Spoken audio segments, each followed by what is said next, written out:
Hello, everyone. My name is Aaliyah. Today I'll be covering Chapter 19, which is on home networks and broadband. We'll start off with broadband, which is essentially high speed internet. Now, from country to country, this differs because different countries have different standards of what is high speed. The Federal Communications Commission in the United States defines high speed as connectivity that has 25 megabytes per second download and 3 megabytes per second upload. Broadband internet is available in various technologies. The most common are digital subscriber lines, which is DSL, cable modem, satellite, wireless networks, and fiber cable networks. DSL is the technology that provides broadband internet over a telephone line, and there's various carriers for this network nationwide. There are various types of DSL. The most common is ADSL, which is asymmetrical DSL, and it's named for the equivalent download and upload speeds. Most times consumers download way more than they upload, so the requirements for speeds are inequivalent. With ADSL, data is transferred from a modem that is connected through a phone jack, and it's very sensitive to distance, so it's not available over large areas. Next is FTTN, or fiber to the node. It's a hybrid form of DSL. It's also known as VDSL, which is very high bit rate DSL. It is used by Verizon, and AT&T also uses it for its UVerse system. The system functions by taking a fiber optic cable that runs from the central office to a node in individual neighborhoods. Within the node is a junction box that contains VDSL gateways that then converts the signal and carries it to various residents. FTTH is fiber to the home. It employs fiber optic networks and sends them directly to a residence. It's extremely fast, but there are a lot of cost constraints that keep it from being as popular as other systems.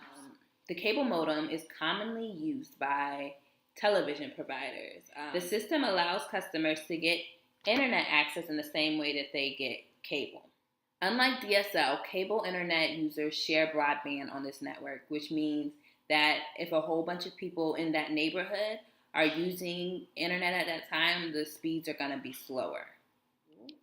Rural customers that are out of reach of DSL often use satellite internet. With this, users have a modem which is connected to a satellite dish and communicates with the service provider's satellite dish. The service provider's satellite dish then sends a signal to the provider center and connects users to the internet.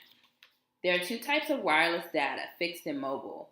Of course, mobile is your 3G, 4G, LTE that's on your cell phones or any devices that you have through cellular services.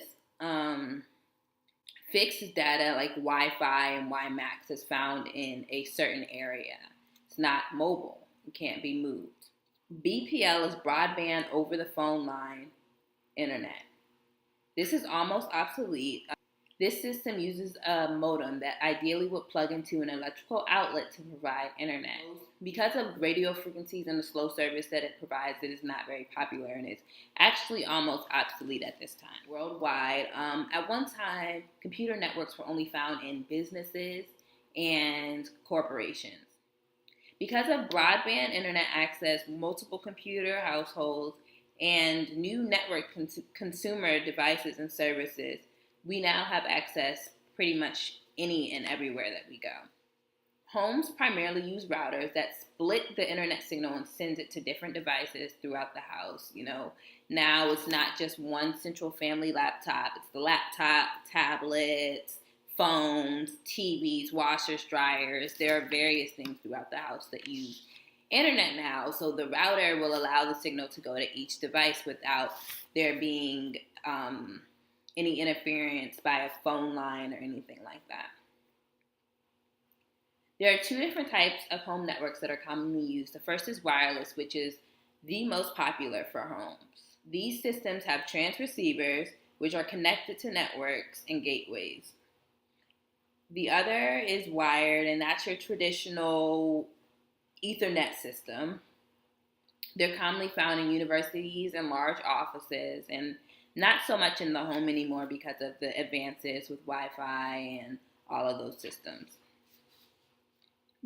It's also more costly to have a wired network because you need a server, a router, and a hub that's all connected and directs data.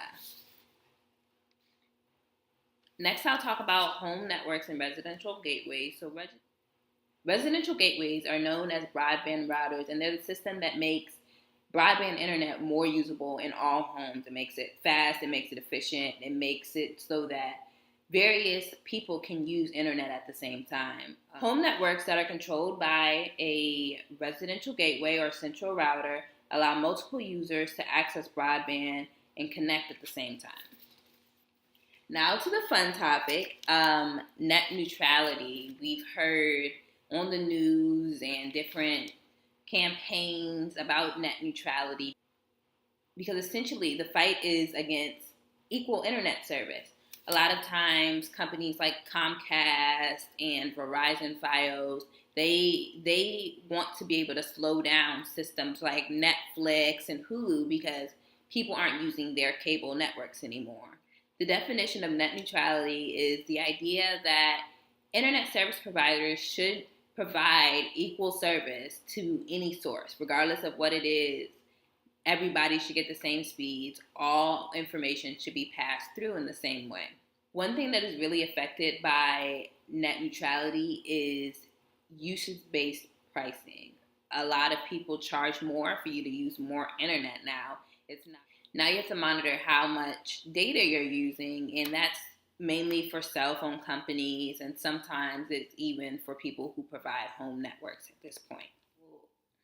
The recent rulings on net neutrality allow internet service providers to provide internet however they please.